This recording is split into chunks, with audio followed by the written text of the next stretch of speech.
They were rampaging along, won their first 2 games. They've lost their last 2, but they could have probably won both of them. A fantastic looking facility there in the deep south. I'm sure they're going to come out firing tonight. From memory, he was leading last week. Are you going to be leading this week, or? From bottom with 6 points and second from bottom with 5. Yes and no. Yes and no. It paid off for them. They got a 2, double the 4 and won 6 points. Depends what the teams above you do, doesn't it? Welcome to the Bowls Hour, brought to you by Somerset Retirement Villages and Dynasty Apparel. We're going to be talking today to national champion Sandra, or is it Sandra Keith? We'll have to ask her because I don't want to get into trouble. Tauranga South bowler Nicolette Aldridge, and the president of Foxton and Beach Bowling Club, Alan Shannon. But first, I'm joined by my co-host here, Alex Reid, and we're going to talk about Interclub because there's been a lot of bowls played, and we have some winners. Yes, there has been a lot. There was a lot of bowls on the weekend, so we spoke about the Interclub last week, I think, Miles. And this is the Sevens. The Sevens, the Interclub Sevens, so it's been regionalised like we did for the Intercentre. And it's regions, not zones. I kept on calling them zones, but it's not zones, it's regions. So in Region 1, it was the Far North winner, the Northland winner, the North Harbour winner, and the Auckland Centre winning club played off, the men and the women. And in the men in Region 1, Birkenhead came through and won that, so they'll be on their way to the national final. And the women, Takapuna, came through and won that pretty convincingly, to be fair. Yeah, they'd have had a pretty decent team, wouldn't they? Yeah, it's an okay little team. Yeah, what do they call themselves? The Blue Wave. They're the Blue Wave. See, that's how the game's changed. In the old days, it used to be the Blue Rinse, didn't it? Now it's the Blue Wave. Yeah, that's right. In Region 2, Miles, it was Counties Manukau, Waikato, Bay of Plenty and Thames Valley winners met to play off. And in the men, the Manurewa Kites, the Cosmopolitan Club, came through and won that. Oh, well done for them. Yeah, it's good to see some of those Bolsary 5 clubs sort of bubbling up. We tried at Point Chev, but didn't quite make it. Yeah. And the women, Thames Coast, came through and won that, so they'll be on their way to the national final, which is exciting. In Region 3 of 6, which was Gisborne East Coast, Hawke's Bay, Manawatu and Wairarapa, the men Bowls Hastings, which is a good team, came through and won that, and the women Martinborough from Wairarapa came through and won that. That's a fair chunk of country, isn't it? From the East Coast down to the Wairarapa. Yeah, it is. So they sort of converge from all areas of that sort of section of the North Island. And Region 4, which was Taranaki, Wanganui, Kapiti Coast and Wellington, Paratutu won in the men, and Nainai won in the women, which again, you look at those players, you've got the Aidens Stones, who we spoke to last week, who's been in that Paratutu team, come through one, so that's pretty cool. Region 5, so it looks like we've got 2 regions of the South Island, so they'll be bigger ones, so I think they went for 2 days. Region 5 was the winner of Buller, Canterbury, Marlborough, Nelson and West Coast, and Elmwood Park won both. Not a surprise. I mean, it's like they're the sort of Real Madrid of the bowling world, really, isn't it? The talent they've got available to them. It'd be interesting to see. Do you know who were in those sides? It would have been similar to your Bowls 3, your Bowls 3-5-esque sort of thing. The boys, very strong part of the country as far as bowls goes. What about Region 6, the sort of nether region of the of the country? Region 6, so it was between Central Otago, Dunedin, North Otago, South Canterbury, South Otago and Southland. I think there's enough Otagos there. But from then, Alexandra won in the men, which is from Central Otago Centre, and Queenstown won in the women, which is from the Central Otago Centre as well. So no Gore? No Gore, no. That's interesting. That's a good point. So they must have, they were through to the regional finals. Yeah. Things, so they must have lost. They must have got turned over. Thing. And now we actually, because every time I ask you this, I'll have to check it up, and I'm not quite sure because you've got a sort of, I don't want to call it dementia, but you've got some sort of memory lapse. You're like a goldfish, you keep forgetting. Yeah. When are the Interclub finals going to be? Definitely on the 12th and the 13th of November. But you definitely don't know where yet? We don't know where yet, no. And it's going to be based on, we were waiting until we'd seen who won all the regional to find somewhere find something that's a bit more central if we can get it. So I wouldn't want to take a stab at where it could be held, but we'll be. Well, you're going to be struggling, shortly. aren't you? Really, because you've got to go somewhere between North Harbour and Queenstown. Yeah. So somewhere in between those two places is where the final will be. Well, there you go. That's all I can say. Fair enough. Now, there's always something that you like to sort of bring up and get the feedback from the listeners on. Yes. Regarding bowls. And today, you want to chat about stickers on bowls. I've got some questions of that, but Yeah. what do you mean about stickers on bowls? What is it about them that you would like to discuss? Well, I've been percolating on the issue, Yeah. Miles, as you do. So we turned up. I played the Interclub for Point Chev on the weekend in the regional thing. And Wait a minute. How did you go? Point Chev we didn't win. This is it, because it's the first time you've brought something up where you played it that you didn't win. We didn't win. But I thought I'd ask anyway, just in case. I mean, I won my 3 games. Yeah, but hey, did you have that means nothing when you're part of Takarua the just team. let you down again, did he? I wouldn't go that far. It was good. It was a good competition. We ended up drawing with Birkenhead. We drew the 4s. I won the singles, and we lost the pairs. And that was Birkenhead clean swept everything else. So they lost half a game, and we lost 1.5 games in the end. So well-deserved win from Birkenhead. It's a very competitive region to have to be playing in. It's great, and a good. I like the format with the match wins and stuff. Right, so you presumably you had stickers on your bowls. Stickers, yes, that's what I was talking about. So we had stickers, and no one else had stickers, and I thought that was intriguing because even when I first started playing bowls 7 or 8 years ago, if you represented your club, you had stickers on them saying, Point Chev or Gate Par, which was my previous club, and I just quite liked it.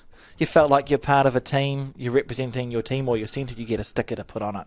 And I think I'd just like to see more of them around, Miles. Is there any reason why people... Because I remember asking the question a while before, and I'm still not convinced about...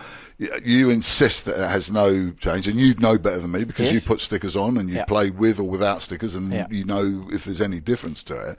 So that aside... Does it leave any gunk on the bowl afterwards? Is it easy to clean off? It depends on the sticker. So if you get a good sticker, you're fine. And if you get a bad sticker, it can get a bit of a challenge. It probably dates back to when we all had black bowls. Yeah. And at a glance, you wanted to see who was what. Whereas now with the coloured bowls, I think we've sort of... I don't know, they've just sort of gone by the wayside, and I miss them. I miss the stickers. What about, because I can remember, I think it might have been the second year of Bowls 3-5, that the Pirates had those magnificent ones that there wasn't a sticker on it, was it? It was actually, wasn't it in the bowl? Or was yes, yeah. You actually had your logo, Pirate logo, in the bowl. Yeah. We asked Henslite very nicely for those, and that was cool. Better be cool for a club to do. Yeah, but presumably that costs a bit of money. Because, it does. It's a one-off.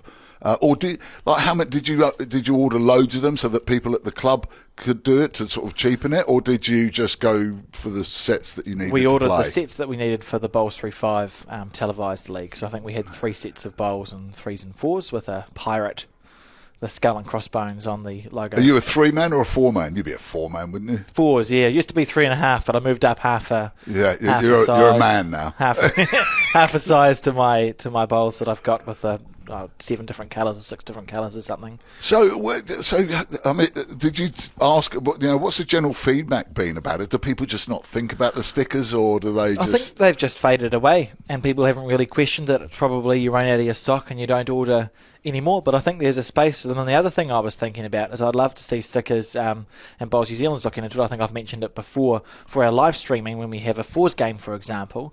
I tried to watch the Taranaki Open, which we broadcast recently. Great event, but you have to be invested to understand whose bowl is what, because there's 16 different coloured bowls on the rink. If you just had blue stickers and red stickers on the bowls, then you could. Life is simple. Presumably, you put a sticker on both sides. Yes, yeah, and one sticker's bigger than the other sticker. And how do you tell which is how big's a sticker? Because I'm thinking I have to look at it and think, oh, that little side, that's where it's gonna. That's the bias where it's going. Does it cover where the bias is, or is there other markings on there for an amateur like me? The little sticker is the size of there's like a little circle on the bias. Yeah. So the little sticker is the size of that, and the big sticker. Oh, so you got you've answered my question. question. You've got a little and a big. See, but it's a good question to ask. It is a good question because I thought if you had stickers of the same size, it would be cover a it challenge. up, and you wouldn't know, would you? Yeah. So I'd just be interested to see. And I mean, I don't want to call it a valid point, but I can understand that people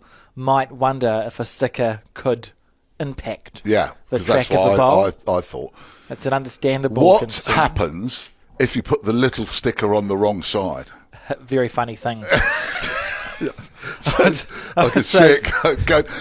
Am I right in thinking? I seem to remember you saying something about the Bowls 3-5. You're going to be using stickers at the Nationals. Yeah, the intention is to use some stickers. You might have actually, if anyone's interested, and I should have mentioned it. So the Interclub results are all on the website. It's called, I don't know, Interclub Results, and it's on the website. NZ. So just go on the Bowls New Zealand website. It's there for Interclub Sevens, but Region 2, which was at Te Puke Bowling Club, had some live streaming, which is on the website as well. And in round 2, they played a game of fours, and they used stickers to see how it went. So if you want to see it, and have you had any feedback from them? Not yet, but I haven't gone looking for feedback yet. No, fair enough. You didn't want to ruin your argument by someone complaining straight away. We'll leave it as it is. It ruined the whole thing. We would have made the finals if it wasn't for those stupid stickers. Right, and if anyone's got a comment on there, whether for or against, preferably against Alex's point of view, info@bowlsnewzealand.co.nz. That's info@bowlsnewzealand.co.nz. And you can actually... anything, any comments, any suggestions for guests in the future or topics you would like discussed, just send your feedback to that. Coming up next, though, Sandra Keith. She's a champion anyway, here on the Bowls Hour.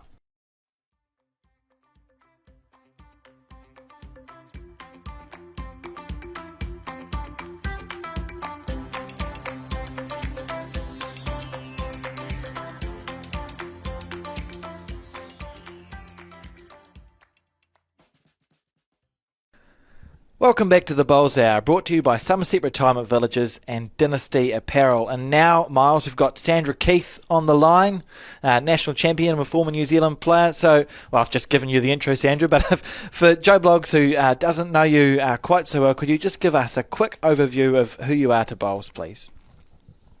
I thought you'd have that all sorted out. Yeah.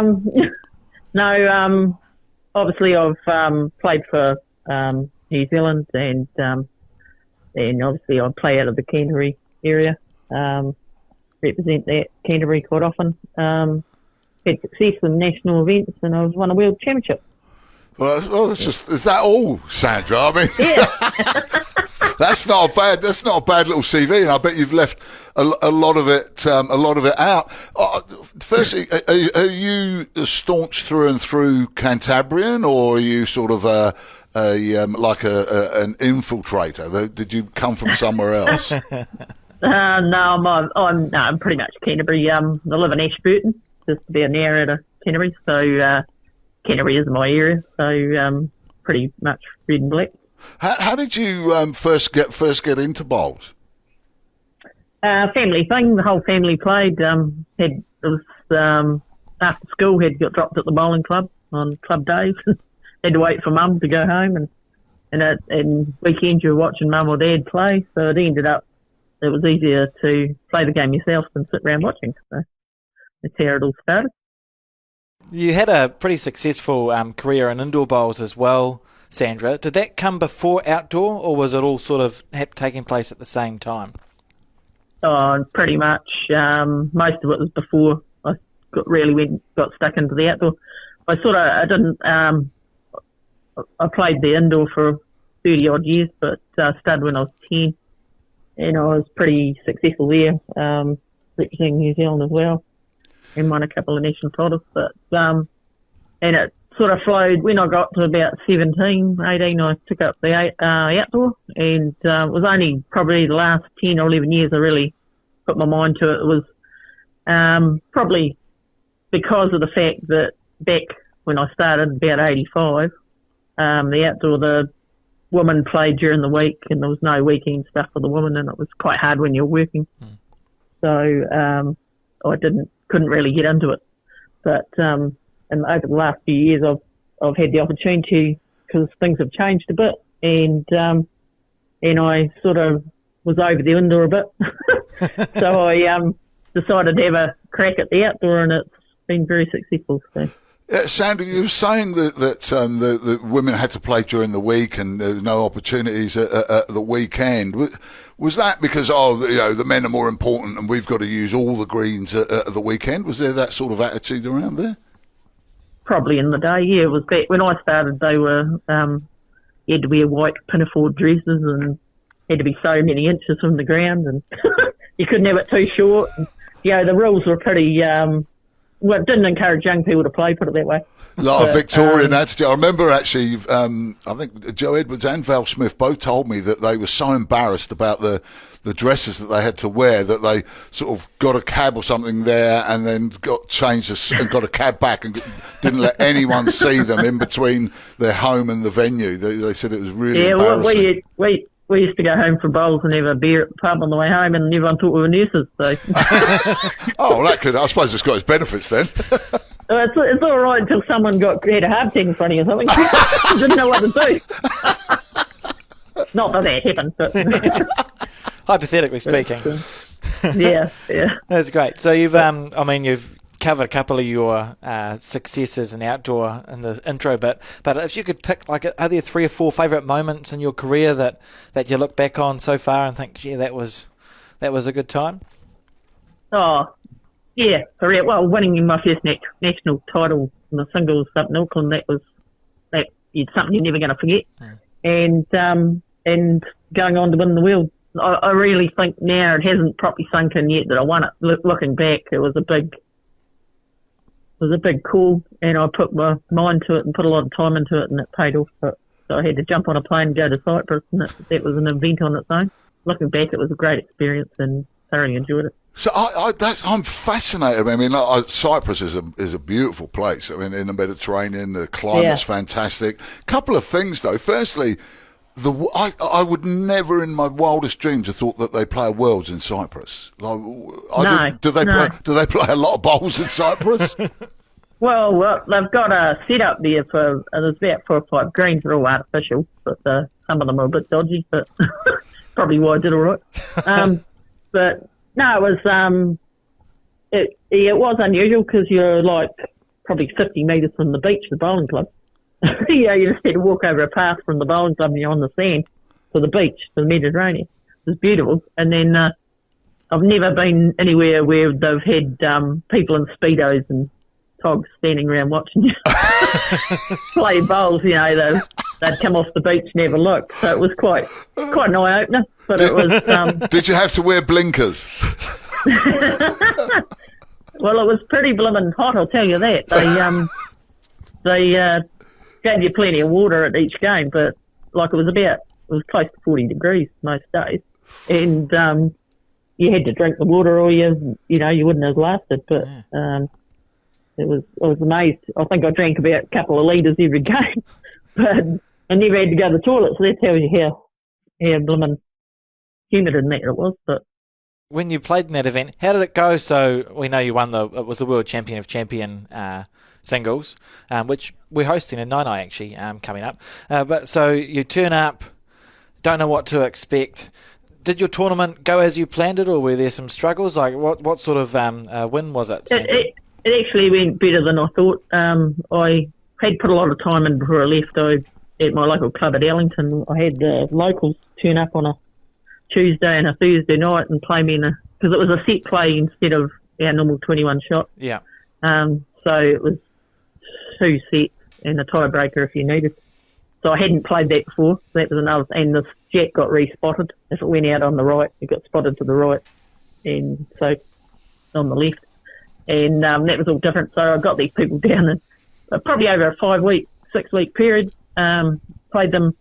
And a lot of them said, I won't be able to give you much of a challenge. I said, I don't care as long as if you get them in my way, no one's going to be perfect. Like the people I'm playing aren't going to be perfect either. So even if you throw the bowls in the way and I've got to get around you, make some play shots. And the greenkeeper's very good. It was kept the green slow because I knew it was going to be slow green. So he never mowed or rolled it, so it slowed it down to about 14, between 13, 14 probably. And when we actually got to Cyprus, that was spot on speed, what I'd been training on. Oh, cool. Sort of was about what it was. So we went out and had a roll up and I plonked my first one about a foot behind it and I was quite happy and away I went. So it was, it was great. Always a good start, isn't it? Yeah. And then you played one game, then you sat one game out, and then you played another game. They staggered it. So Peter Hodson was playing for the men's for New Zealand and he play I'd play games, then he'd play games. So I said to him, I said, Pete, I'll come and watch part of your game, but I'm going home to have a shower in between. And I'd go home and go back to the unit, freshen up, and come back, watch his game, then go and play my game, and that's what we both did, and it was good support for each other, and he did very well and got a medal too. He got a bronze medal, so.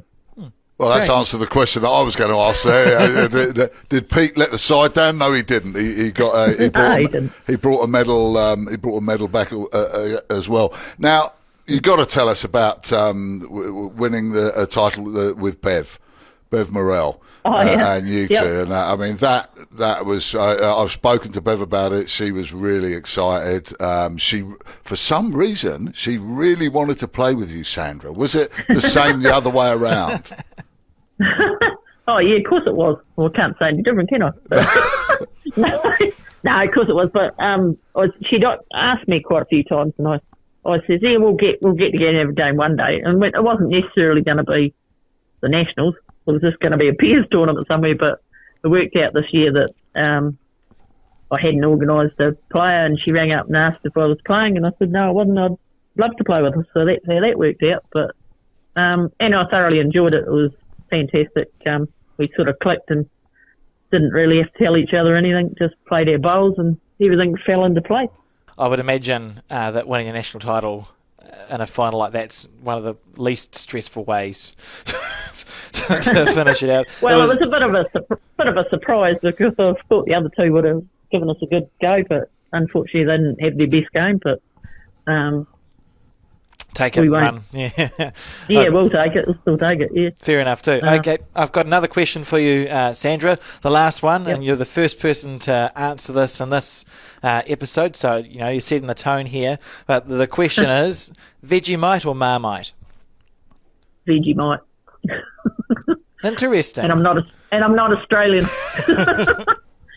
No, I prefer Vegemite. Yep. All right. Okay. Nothing. No.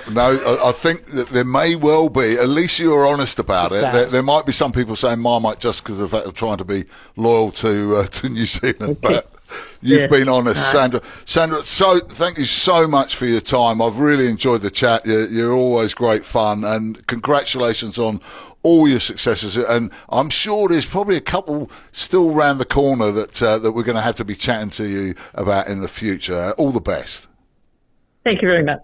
Thanks for having me. Sandra. Sandra Keith there, who is, national, world. And again, I mean, that title with Bev this year, it's great. And I saw a great little interview with them on TV3 on Breakfast. Yes, that's right. They were together, and it's a good bit of exposure for them and for the magnificent game of lawn bowls. And what a great sense of humour she's got as well. Right. Next up, though, we are going to, I think we're going to Tauranga. Nicolette Aldridge is going to join us from Tauranga.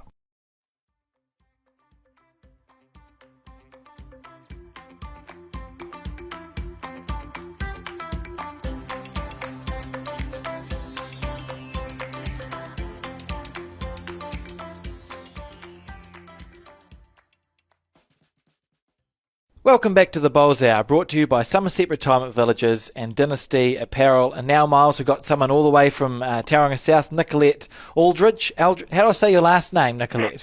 It's Aldridge. Aldridge, that's good. I got that right.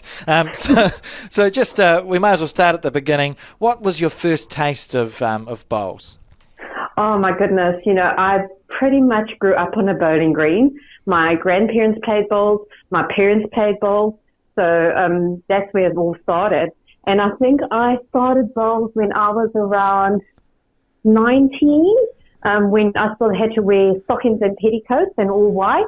I come from a very long line of bowlers in my family. Now, Alex was saying you're coming all the way from Tauranga South, but by your accent, I think you may have originally come from further away. I do. I was born and bred in a little town, Walvis Bay, in Namibia. That's where I come from. Oh, and do they play a lot of bowls in Namibia? Oh, they definitely do. Both my parents went to Commonwealth, World Bowls, African States. Lots and lots of bowls in Namibia. Oh, you must have been pretty proud of them. How did they go? Did they manage to medal at all? Or? Yeah. My mom and dad both medalled. I think they got bronze and silver at one stage. And I was telling my mom last night, I've been invited to come on this show. She was like, oh, you can talk all about me. Yeah, so which one got the silver and which one got the bronze? Who got the bragging rights? I think it was my mum.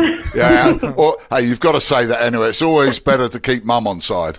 Absolutely. So yes, that was my intro into bowls, and then I took a little bit of a break while I was bringing up the family and having kids and doing everything else.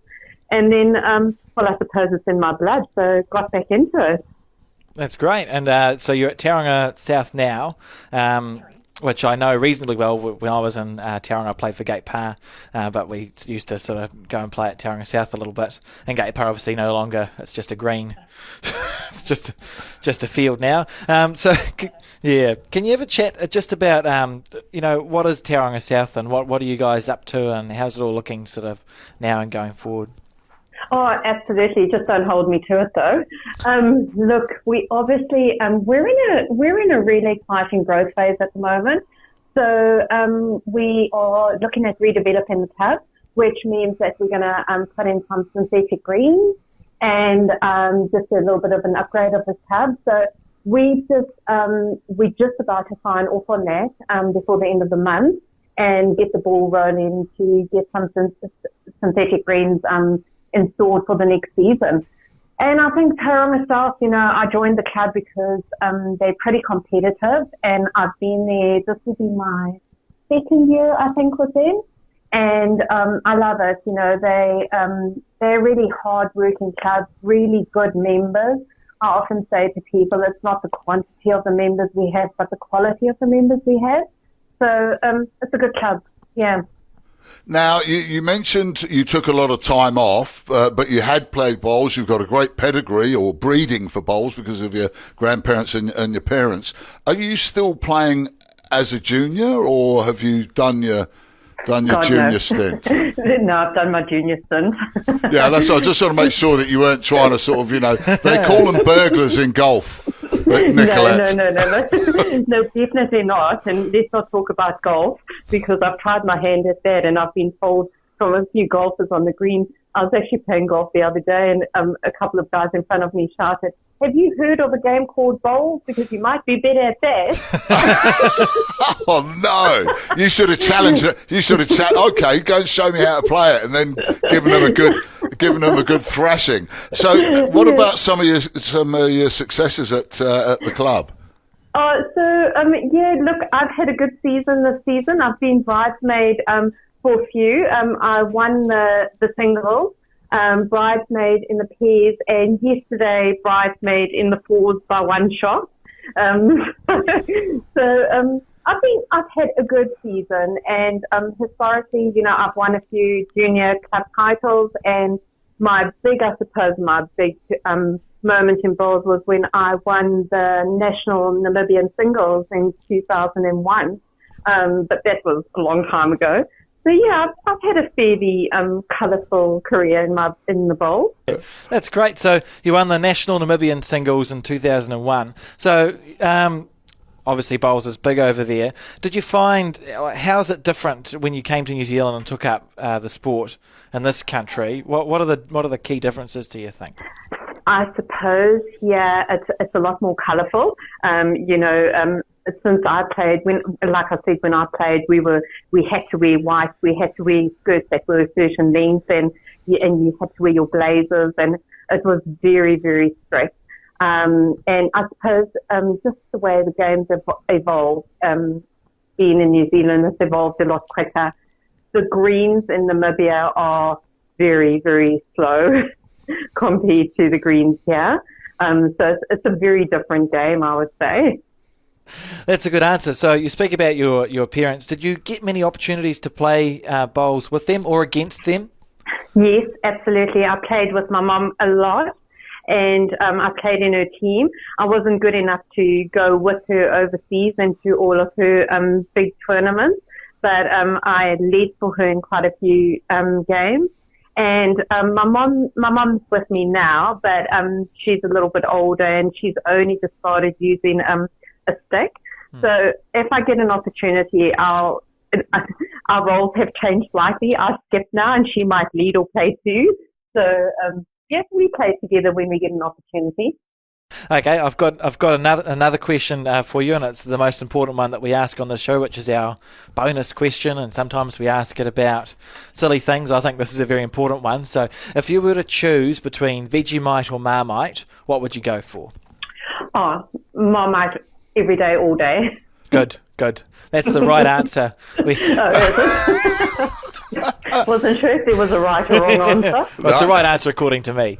Yeah, because Alex insists he gets all upset when people pick something different than the one that he's picked. So you did very well. You're definitely on his Christmas list now, Nicolette. Oh, good. That's fantastic. Well, thank you so much for your time, Nicolette, and hey, well done for winning the Namibian Championship. Pass on our love to Mum and say that really we would have loved to have dedicated more of this particular segment to her, because she's obviously a Commonwealth Games medalist, and all the best for your future. Thank you very much. Thanks, guys. That's Nicolette Aldridge there, out of Namibia into Tauranga South. And yeah, it's just amazing though, isn't it? It's kept it sort of secret. Oh yeah, by the way, I did win the. Oh, I love how she just threw that in the end.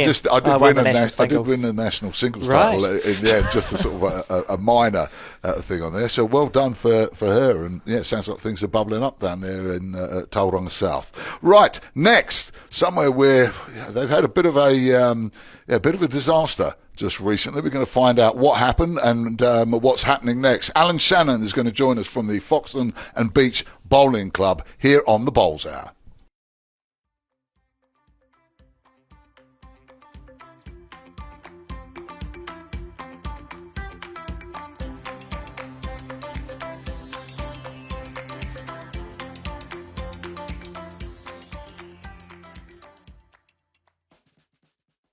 Welcome back to the Bowls Hour, brought to you by Somerset Retirement Villages and Dynasty Apparel. And now, Miles, we've got Alan Shannon, who is the president of the Foxton and Beach Bowling Club. And my first question, Alan, is tell us, how did you get into bowls?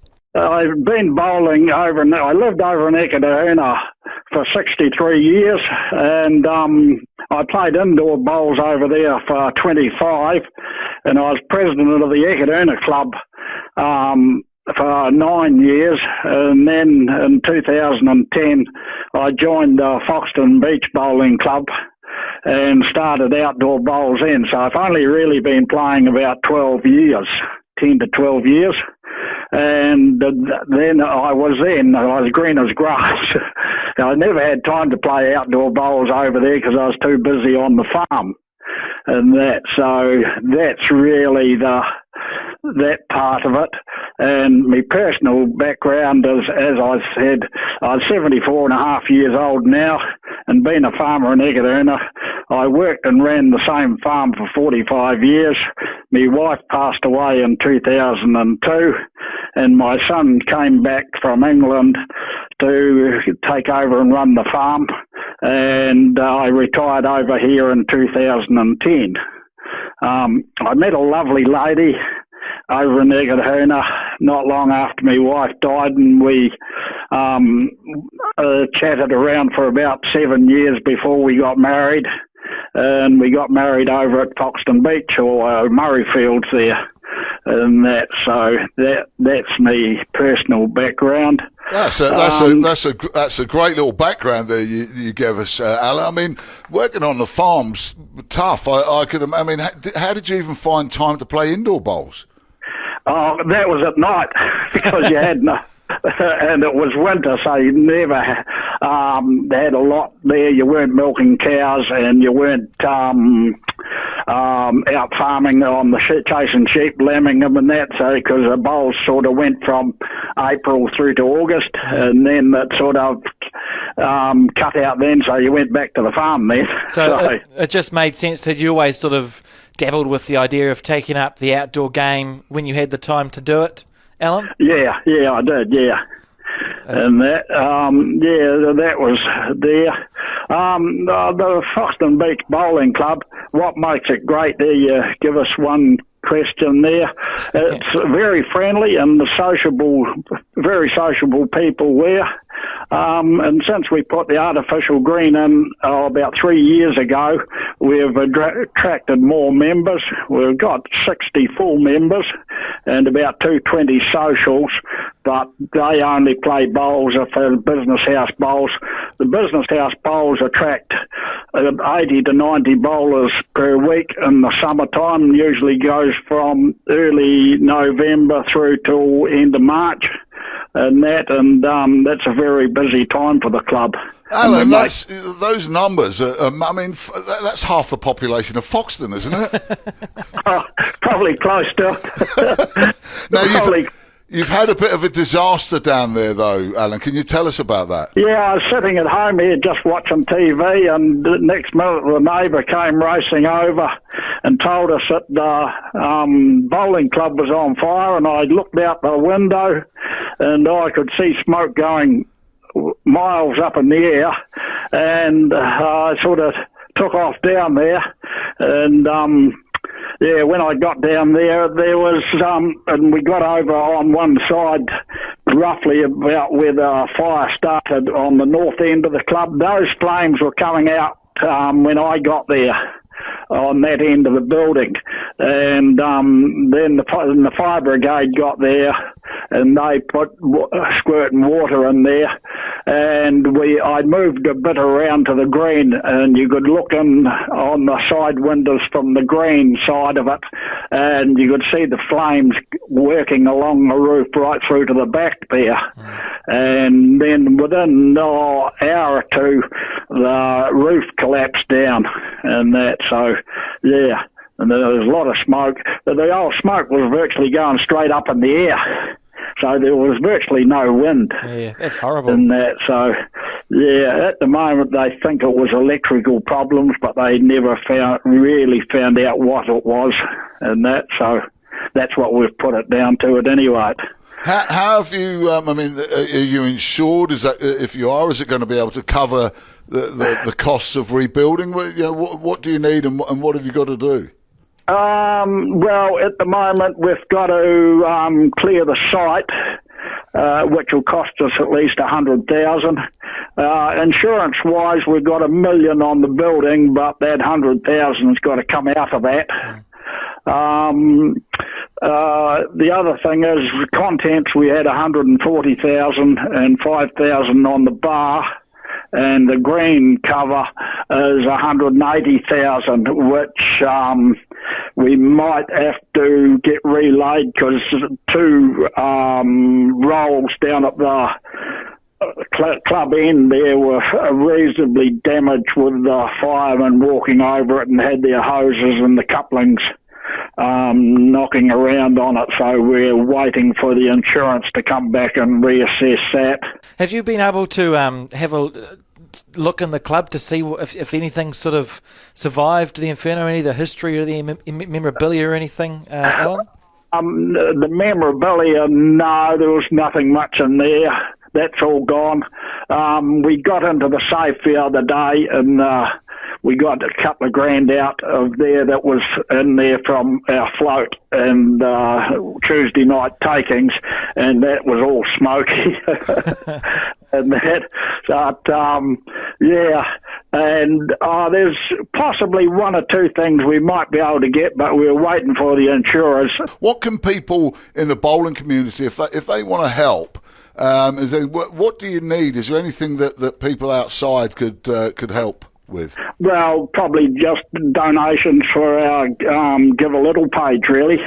Yeah. And that, really, at the moment, we haven't got much else to do. We've had a meeting the other day on Saturday with plans of what we're going to do with if we bring in a building and put on there and then build on, and that is looking very promising, but we won't be able to do that until we have our special general meeting on the 24th of April to let them know. So I can't really say too much about that, telling the world about it. telling their own members. That's fair. So what sort of response has there been from the bowling community to this? Like I've seen there's been a couple of tournaments being run, is that right, to sort of help support you guys? There's Palmerston North Bowling Club. They're running 2 green bowls on the 1st of May for us, and that's a mufti one. And then the what are we? There is the Nine Bowling Club and the Taita RSA running a 2-day classic tournament, and that we've got 3 teams, and they're going down for that, 3 teams of 4.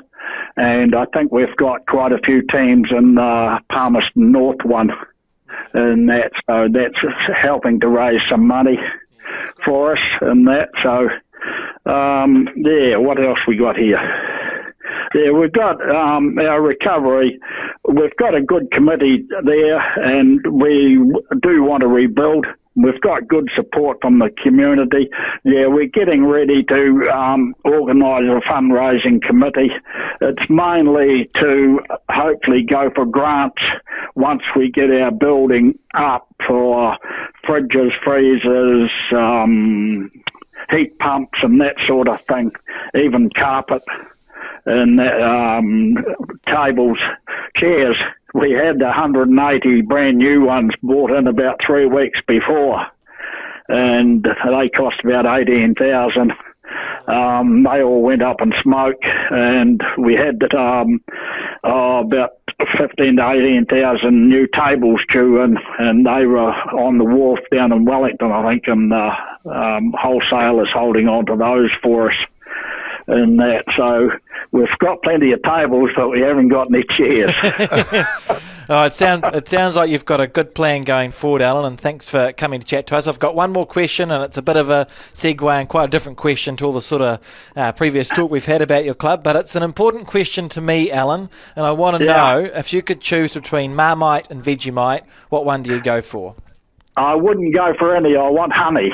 Yeah, that's you're a good lad there. Well said, Alan. Hey, look, Alan, thank you so much for your time. You sound like you're a driven individual. You're enthusiastic. I'm sure that the Fox and the Beach Bowls Club will be up and running stronger than ever. Thank you so much for joining us, and all the best.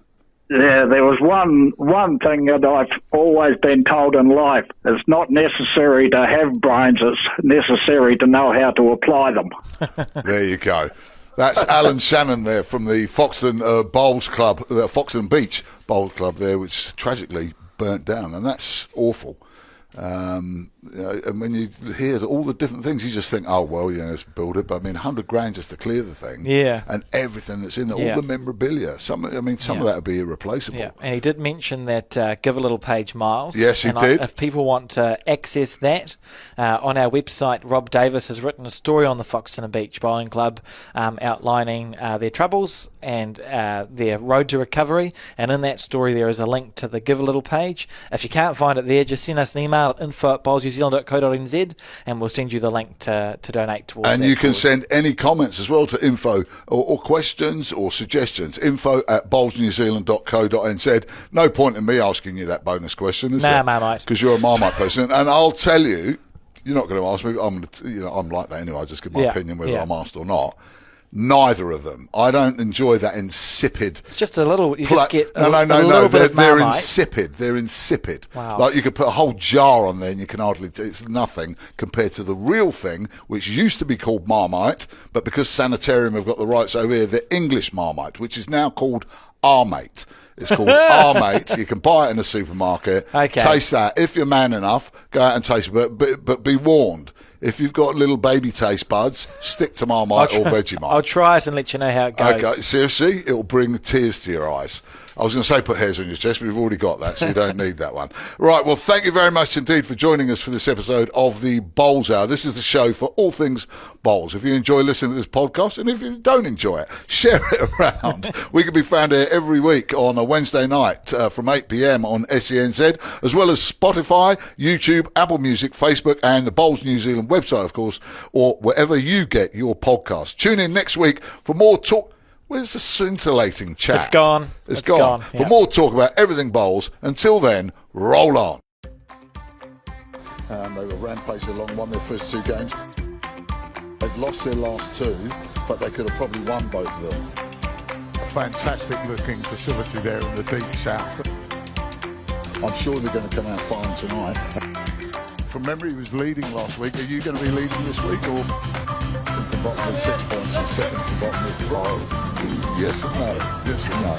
It paid off for them. They got a 2, double a 4, and won 6 points. Depends what the teams above you do, doesn't it?